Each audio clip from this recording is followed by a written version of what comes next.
જય માતાજી મિત્રો, જય ઠાકર। તો મિત્રો, અત્યારે જેટલી તમે ગેસના બાટલાની જેટલી કિંમત કરો છો ને, એટલી કિંમત શાયદ કાલચેર ખેડૂતની થશે। કારણ કે મિત્રો, જે દિવસે ખેડૂતને નુકસાન આવશે અને જે દિવસ ખેતી બંધ કરી દેશે ને, એ દિવસ તમને ખબર પડશે કે ખેડૂતની કેટલી વેલ્યુ છે। કારણ કે અત્યારે મિત્રો ખેડૂતને કોઈ કદર નથી કરતું। કારણ કે જે દિવસ અનાજ બંધ કરી દેશે ને આપવાનું, એ દિવસ બધાને ખબર પડી જશે કે ખેડૂત નહીં હોય ને, એ દિવસ તમારે ખાવા માટે પણ ફોફા પડી જશે। તો મિત્રો, કારણ કે અત્યારે બાટલા લેવા માટે તમને 1000 રૂપિયા મેં બાટલો નથી મળી શકતો। તો મિત્રો, ખેડૂતનો અત્યારે ઘઉં પાકે એટલે 500 રૂપિયાએ પણ ભાવ નથી આપતા। હવે 450 રૂપિયા ભાવ છે ઘઉંનો। અત્યારે વિચાર કરો ખેડૂતનું કેટલું નુકસાન થાય। રાત દિવસ સાચવી હોય અને અત્યારે આની મહેનત મજૂરી ના મળે તો ખેડૂત શું કરે બિચારો। તો મિત્રો, એટલું જરૂર કહેવા માગું છું કે જેટલી અત્યારે તમે ગેસના બાટલાની કદર કરો છો ને, કારણ કે અત્યારે 1000 રૂપિયા આપીને પણ બાટલો નથી મળતો। તો મિત્રો, હું તો એટલું જરૂર કહીશ, એક દિવસ ખેડૂત નહીં આવશે। જે દિવસ ખેડૂત અનાજ બંધ કરી દેશે ને આપવાનું, એ દિવસ દરેકને ખબર પડશે કે અનાજ લાવવું ક્યાંથી।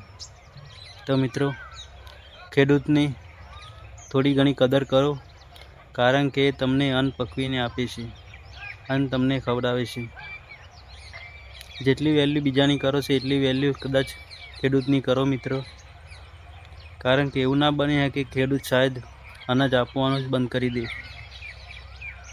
તો જો મિત્રો, આ બાજરી કરી છે 1 વીઘો, અને કમસે કમ 1 વીઘાનો ખર્ચો મિત્રો 5000 રૂપિયા થાય। કારણ કે અત્યારે બાજરીનો કિલોનું પેકેટ લાવીએ ને એટલે 700 રૂપિયા ભાવ છે મિત્રો।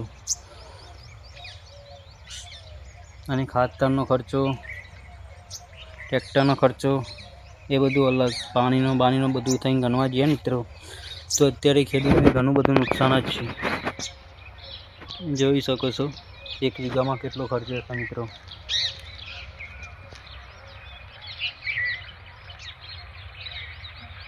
તો મિત્રો, અત્યારે દરેક વસ્તુની તમે કદર કરતા શીખો। કારણ કે એવું ના બની શકે કે કાલ ચેર અમારે પણ અનાજ આપવાનું બંધ કરી દેવું પડે। કારણ કે મિત્રો, ખેડૂતની અત્યારે કોઈ કદર નથી કરતું। કારણ કે અભણ હોય, મજૂરી કરે,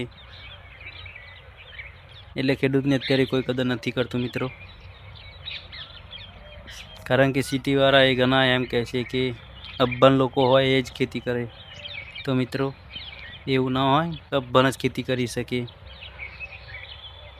એ તો અભણ હા એટલે તમને અનાજ પહોંચાડે, નહીંતર ભણેલા હોય ને તો કદાચ અનાજ એ પણ ના આપી શકે। તો મિત્રો, દરેક મિત્રોને એટલું જરૂર કહું છું કે આ સમય જરૂર આવશે કે એક દિવસ ખેડૂતનો સમય આવશે। વધારે નથી કહેતો, પણ 10 વર્ષ રાહ જોવો તમે કે તમારે અનાજ મળવું પણ કાઠું પડશે। તો મિત્રો, દરેક ખેડૂતની કદર કરો, કારણ કે એ તમને અન્ન પકવીને આપે છે। જય માતાજી, જય ઠાકર।